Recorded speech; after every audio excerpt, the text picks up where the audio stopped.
Alors, bonjour tout le monde. Il me fait extrêmement plaisir aujourd'hui de recevoir et de m'entretenir avec Heather Mason, qui est une Canadienne euh, ex-détenue, militante pour les droits des femmes au Canada, pour les droits des femmes détenues et pour les droits des femmes ex-détenues. Elle est aussi membre fondatrice de l'organisation ontarienne CASBAR Canada, qui veut dire Canadian Women's Sex-Based Rights. Alors, sans plus tarder, je lui souhaite la bienvenue. Bonjour, Heather, et bienvenue au WDI, alors, sur ce webinaire sur les prisons. Merci. Alors, tout de suite, je vais m'adresser à Heather. Bonjour, Heather.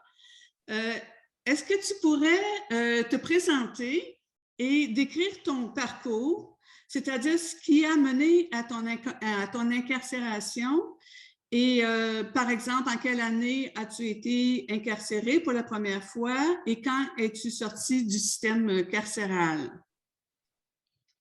Hi, thank you for having me.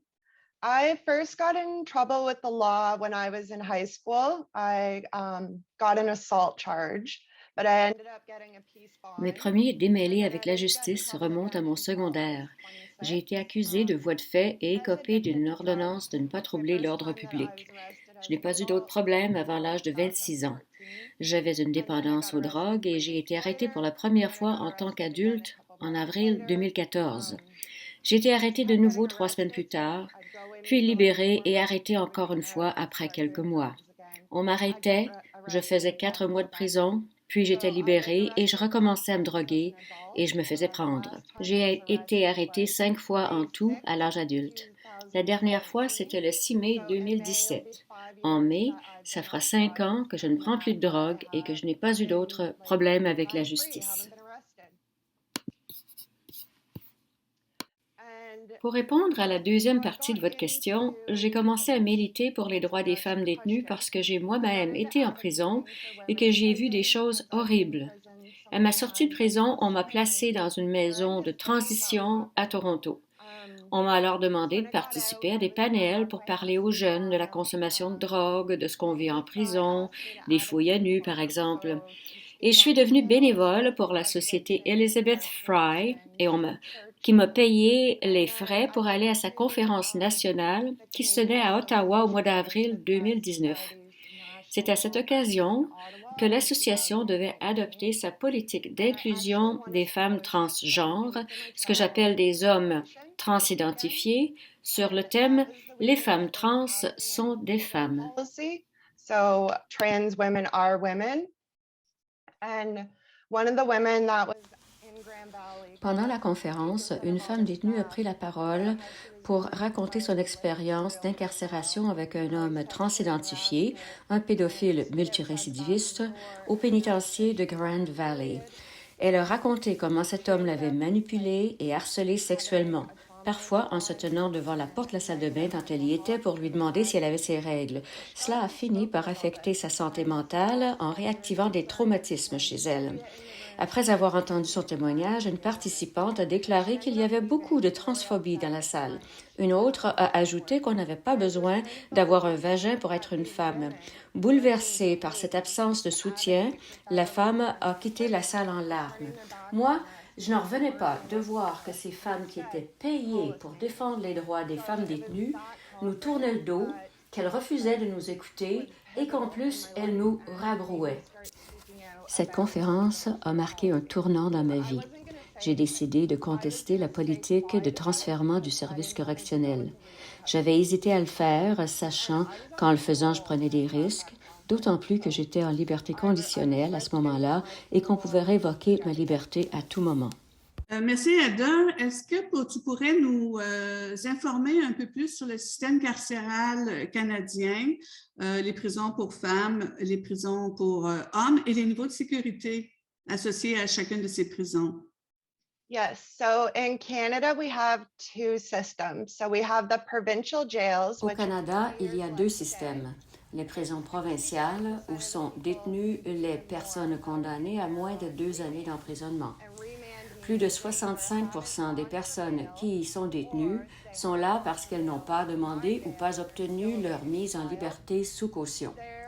Ce sont des établissements à sécurité maximale avec de petites cellules, des murs en ciment et très peu de fenêtres. Bref, ils ne sont vraiment pas attrayants. Il y a aussi les prisons fédérales ou pénitenciers où sont envoyées les personnes condamnées à des peines de 2 ans et plus. Ils ont 3 niveaux de sécurité, minimum, moyen et maximum. Il n'y a que 6 prisons pour femmes au Canada. Et en Ontario, c'est la prison de Grand Valley où j'ai été incarcérée comme toutes les femmes ontariennes. Pendant les 3 premiers mois de notre détention, on évalue notre niveau de risque. Généralement, on nous place d'abord au niveau de sécurité moyenne, puis nous sommes reclassés au niveau minimum. Cela a été mon cas. Les hommes en Ontario sont envoyés d'abord au centre de réception, qui est une prison à sécurité maximale pour être évalués pendant 3 mois. Ensuite, ils sont transférés à la prison où ils purgeront leur peine. Il y en a 8 pour les hommes en Ontario, donc un très grand choix. Pour les femmes, 5 de nos prisons ont les 3 niveaux de sécurité, minimum, moyen et maximum, mais le pavillon de ressourcement pour les femmes autochtones en Saskatchewan n'a pas de niveau de sécurité maximum.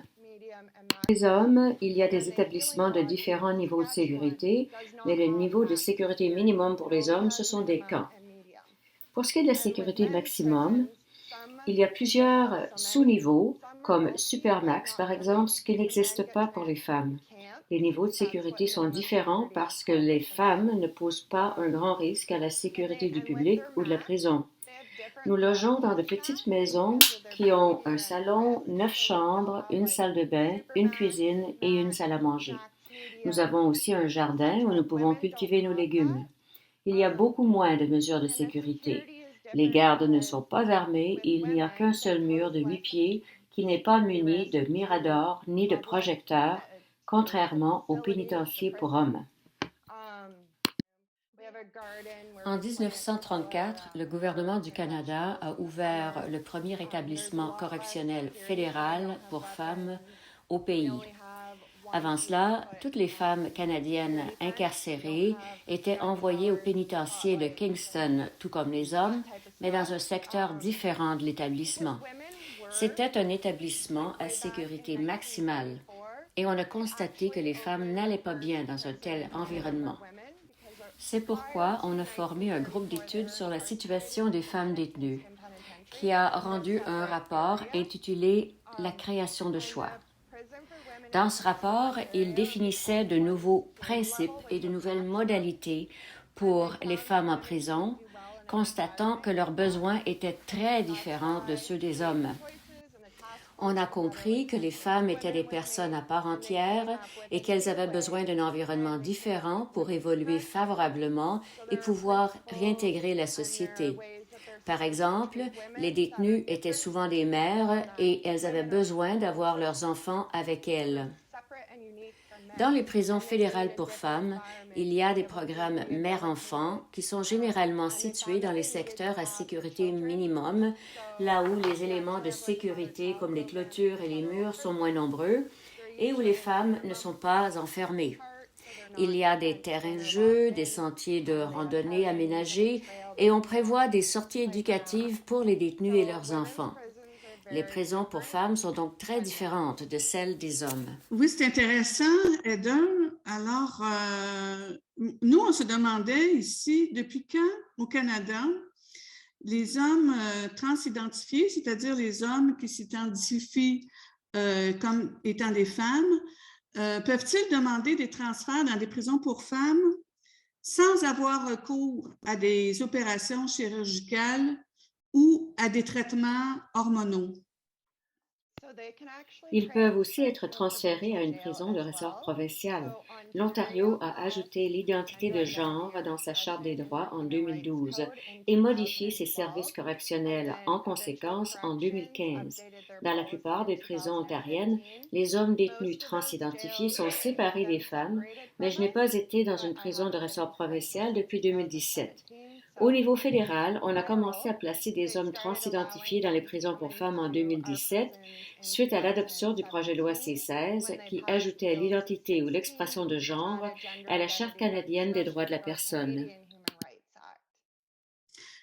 Alors, ce que je comprends donc de ce que tu viens de dire, Heather, c'est que dans les prisons provinciales jusqu'à maintenant, selon les lois des provinces, les femmes et les hommes qui s'identifient femmes sont séparés, mais que dans les prisons fédérales, ils partagent les mêmes espaces, ils cohabitent. Alors, ma prochaine question, ça va être de te demander, est-ce que ce sont tous les hommes qui s'identifient femmes et qui sont emprisonnés qui demandent des transferts dans les prisons pour femmes? Et quels sont les profils de ceux qu'ils demandent?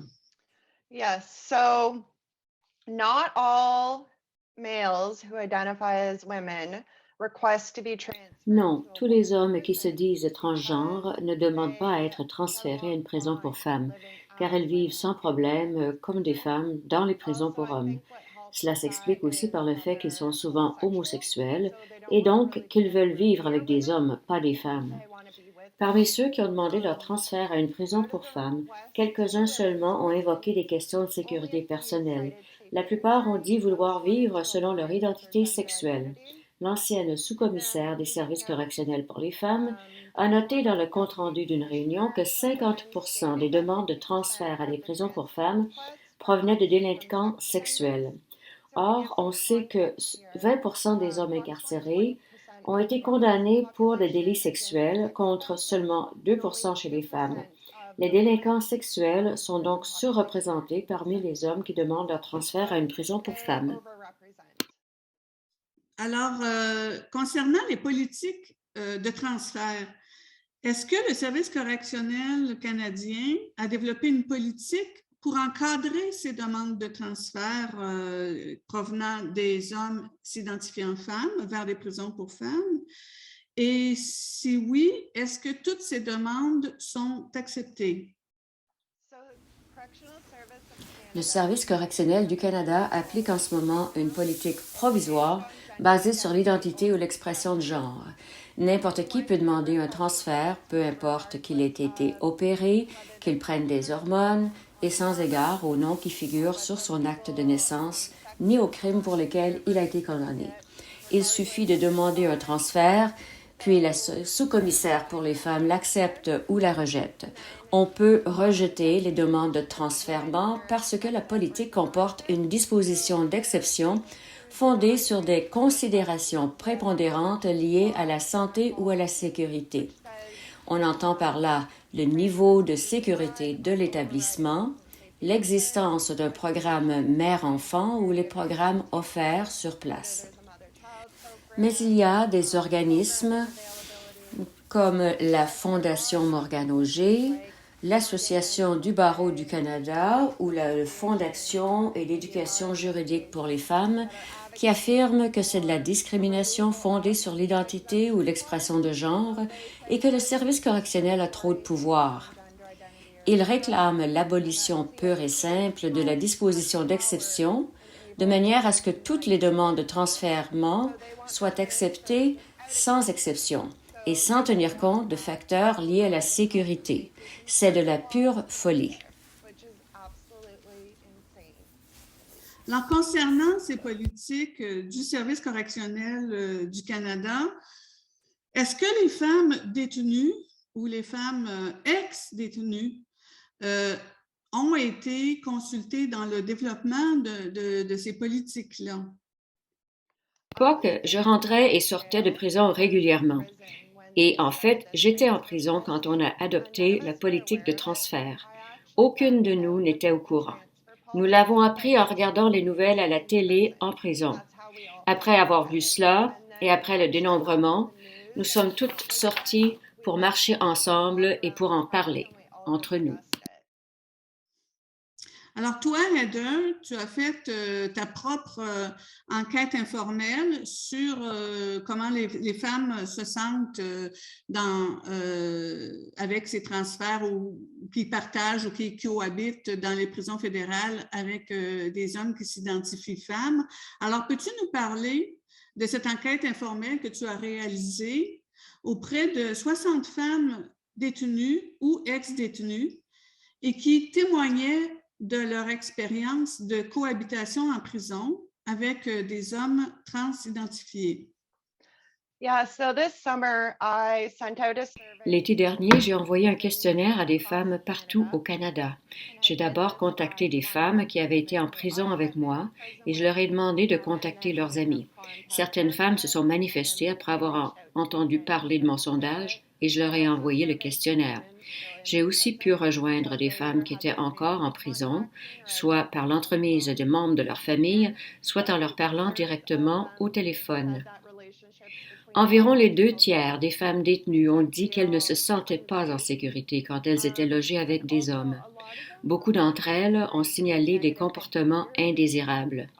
4 femmes sur 10 avaient été harcelées sexuellement. Environ le tiers des femmes avaient été menacées ou agressées. Beaucoup ont dit que la présence d'hommes avait modifié la sécurité des installations et les avait amenés à modifier leur comportement et leurs habitudes. Cela avait aussi miné leur santé mentale. Les résultats du sondage ont montré que la présence d'hommes dans les prisons pour femmes avait eu beaucoup de répercussions sur les femmes détenues. J'avais laissé un espace sur le questionnaire pour que les femmes puissent ajouter leurs commentaires ou compléter leurs réponses à certaines questions. En fait, je voulais leur permettre de raconter ce qu'elles avaient vécu. Je reçois constamment des messages de femmes qui sont en dedans parce que mon nom est connu et elles savent qu'elles peuvent me parler de leur expérience. J'ai reçu beaucoup de témoignages et je les ai transmis à l'organisme Gender Dissent, qui en a fait un montage infographique. J'espère que ces témoignages seront traduits en français pour qu'ils soient accessibles au plus grand nombre, car ils sont très puissants. Alors, officieusement, dans le cadre de ton enquête, les femmes ont rapporté, ont signalé des faits et des agressions, mais est-ce que de façon officielle, des plaintes ont été portées, soit par rapport à des viols, des agressions sexuelles ou du harcèlement? Oui, il y a eu des rapports de police. Dans certains cas, des accusations ont été portées. Dans d'autres, la police est intervenue mais n'a pas porté d'accusation. Et enfin, dans d'autres cas, les incidents ont été réglés à l'interne. Un incident s'est même produit pendant que j'étais en prison. Quand une agression physique ou sexuelle se produit, on met l'agresseur en isolement préventif pour 3 jours. Quand il sort, il est placé dans ce qu'on appelle une unité à environnement structuré. C'est là que sont logées les femmes qui ont des problèmes de santé mentale ou un retard de développement. Autrement dit, on les met avec les femmes les plus vulnérables de la prison parce qu'il n'y a plus de surveillance dans ces unités. Pour donner des exemples, un pédophile du nom de Matthew Harks a agressé sexuellement une femme autochtone dans une toilette au pénitencier de Grand Valley. La police est intervenue, a enquêté, mais a décidé de ne pas porter d'accusation. La femme a été soignée à la clinique pour les victimes d'agressions sexuelles. Par la suite, Harks a été renvoyé d'une maison de transition pour cause de harcèlement sexuel et il a aussi harcelé sexuellement la femme dont j'ai parlé tout à l'heure. Il y a aussi Steven Mellenbacher, condamné pour 16 vols de banque, qui après avoir passé une 20aine d'années dans un pénitencier pour hommes, a commencé à s'identifier comme femme. Il a été placé dans 3 différentes prisons pour femmes et a manifesté le même comportement partout. Il a fini par être condamné pour harcèlement criminel et agression sexuelle. Puis il y a Byron Bushey, interné au pavillon de ressourcement pour les femmes autochtones. Il y a agressé sexuellement une détenue amérindienne et elle a dû avoir un avortement. Il a alors été transféré à la prison pour femmes d'Edmonton où il continue à sévir. Il y a une femme en liberté conditionnelle dans une maison de transition en Colombie-Britannique qui est enceinte et même si ce n'est pas par suite d'une agression sexuelle, la relation étant consentie, il reste que le rapport de force est très inégal. Elle est sur le point d'accoucher. Il y a aussi une rumeur que je n'ai pas encore pu faire confirmer, car j'aime bien confirmer mes informations auprès de différentes sources. Rumeur selon laquelle une femme détenue en Nouvelle-Écosse aurait accouché de jumeaux. Donc oui, il y a effectivement eu plusieurs cas. Alors, Heather, est-ce qu'il y a des hommes qui sont transidentifiés femmes et qui, après avoir, à ta connaissance, hein, et qui, après avoir purgé des peines dans des prisons pour femmes, cessent de s'identifier femmes quand ils recouvrent leur liberté? So yeah, I just mentioned him actually, Steve Mellenbacher. So Steve went by Sam when he was in prison. Oui, et je viens justement de parler de lui, Stephen Mellenbacher. En prison, il se faisait appeler Sam, mais il disait aux femmes que si jamais elles le voyaient dans la rue, il ne fallait pas s'adresser à lui comme une femme. Il abusait du système. Il a été accusé de harcèlement criminel et d'agression sexuelle en prison, mais il est en liberté à présent. Il a fini de purger sa peine initiale, mais a fait l'objet de nouvelles accusations pour lesquelles il a été libéré sous caution. Il a recommencé à se faire appeler Steve et à vivre comme un homme. Ce qu'il faut bien comprendre, c'est qu'il n'y a aucune conséquence à s'identifier comme une femme pour déjouer le système et être envoyé dans une prison pour femmes. Les autorités du service correctionnel ne vont pas vous renvoyer à une prison pour hommes par peur d'être poursuivis ou accusés de discrimination. Il n'y a donc aucun recours parce qu'il n'existe pas de test objectif permettant de déterminer si vous êtes une personne transgenre ou pas. Cela dépend uniquement du ressenti subjectif de chacun. Qui peut dire qu'un détenu n'est pas transgenre? Alors oui, il y a des cas semblables et c'est aussi documenté dans d'autres pays. Ce n'est pas surprenant et il y en aura d'autres, puisque les tricheurs n'encourent absolument aucune conséquence.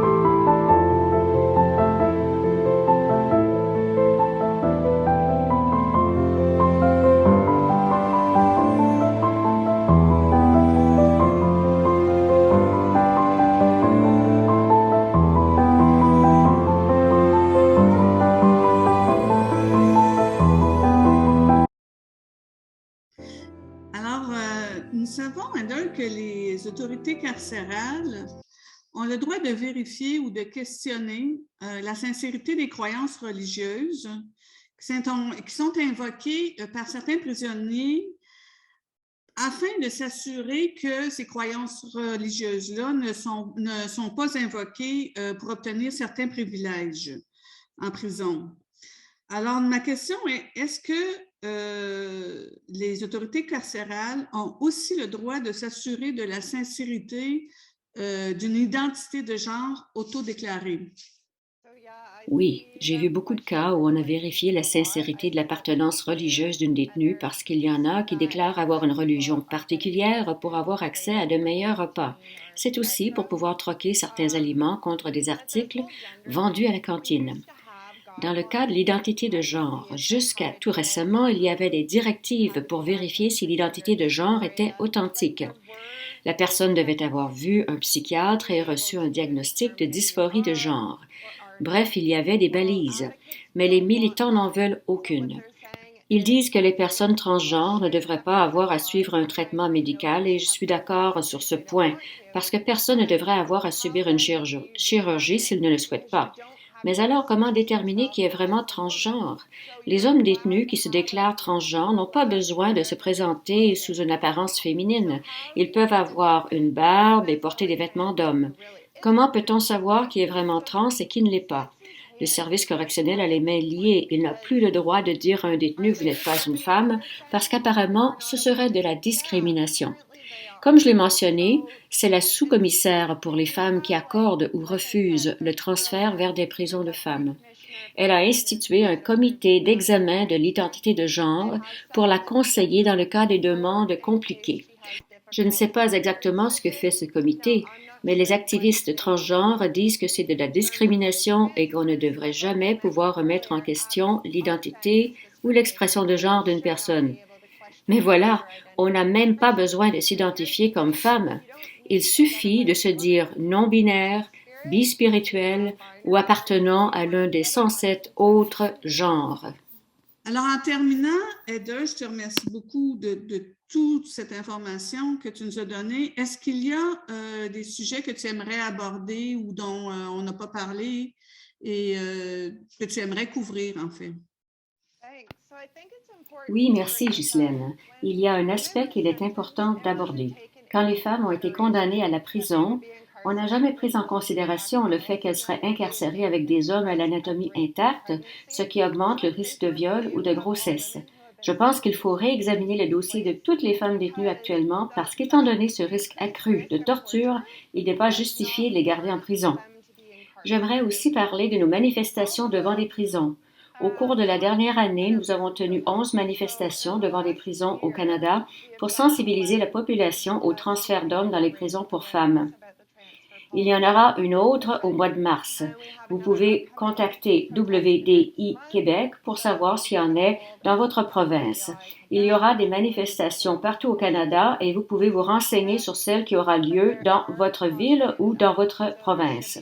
En plus de sensibiliser la population aux effets de ces transferts, nous voulons aussi faire savoir que certains organismes réclament la suppression de toute condition au transfert d'hommes qui se déclarent transgenres dans les prisons pour femmes. Or, cela compromettrait encore davantage la sécurité des femmes incarcérées. Alors, je te remercie infiniment, Heather, pour le temps que tu nous as accordé. Et je te remercie aussi pour les femmes canadiennes et au nom des femmes détenues et des femmes qui défendent leurs droits basés sur le sexe, de faire ce travail-là volontaire, ce travail-là bénévole et d'aider les femmes détenues. Tu es probablement leur seule porte-parole et leur seule voix pour le moment. Alors, nous sommes infiniment heureuses de t'avoir aujourd'hui, de t'avoir entendu et nous te remercions de ta présence simplement. Alors, je rappelle à tout le monde que Heather Mason est une fondatrice de l'association ontarienne Canadian Women Sex-Based Rights, mieux connue aussi sous le nom de CASBAR Ontario. You want to add something, Heather? Merci de m'avoir invitée. J'ai bien aimé notre entretien et j'espère que tout le monde a apprécié notre conversation.